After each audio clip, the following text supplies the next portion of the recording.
charming Mrs. Kennedy, and 5 of the children sailing to meet a king. From the outside, her life looked charmed. Her husband was named ambassador to England, and together with their brood of children, they took the country by storm. I'm excited. This is my first trip to Europe, and I was very excited. I couldn't even sleep last night. In her autobiography, which she wrote at the age of 80, she recalled fancy parties at Windsor Castle and all the fascinating people she met.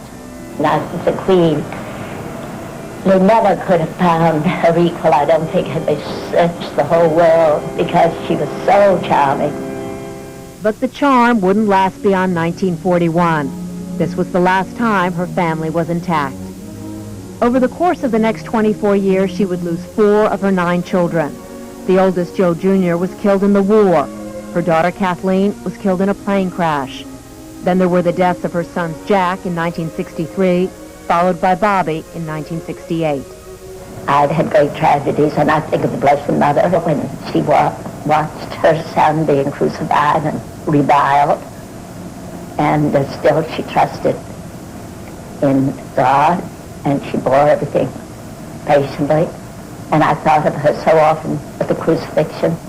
Then I saw Jack in Washington in the Rotunda, and Bobby again in New York. And I'm not going to be vanquished either, so I'm going to carry on. Grandma wasn't the type of woman to dwell on the past. Self-pity wasn't her style. If you were to ask her today about her life, she would focus on all the wonderful things that happened to her, like a son getting elected to the presidency of the United States.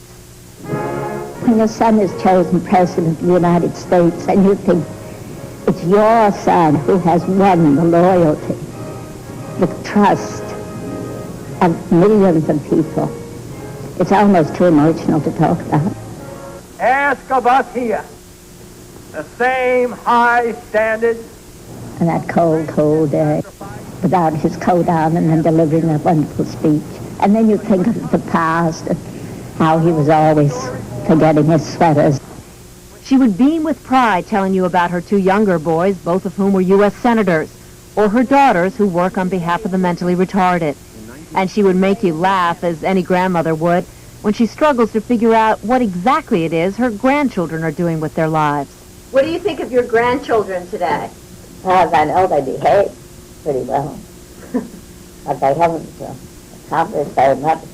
They haven't? Well, have they? Tell me. Grandma was often like that, dry, witty, and matter-of-fact. As a child, I knew my uncle's deaths, which were followed by that of her husband, were devastating blows. But she kept her grief private and shared her pain with God.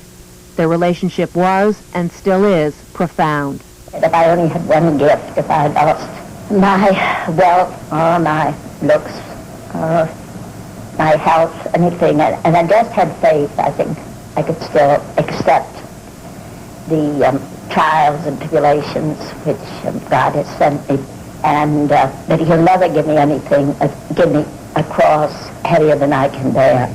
When she wasn't talking to us about the importance of faith and the family, she talked about our responsibility to society. Even though she had more than her share of tragedies, she always felt she was lucky, and that she owed something to all of those less fortunate than she. After the baby is born, the doctor should see him regularly. Together with my grandfather, she started the Joseph P. Kennedy Jr. Foundation to help the mentally retarded.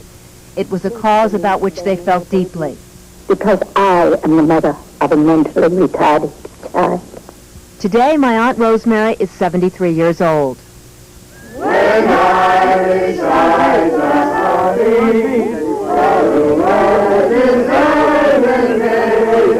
Grandma has never stopped helping others, never stopped educating herself about the world around her, and never stopped staying on top of her children.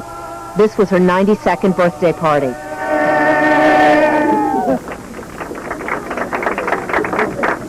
So,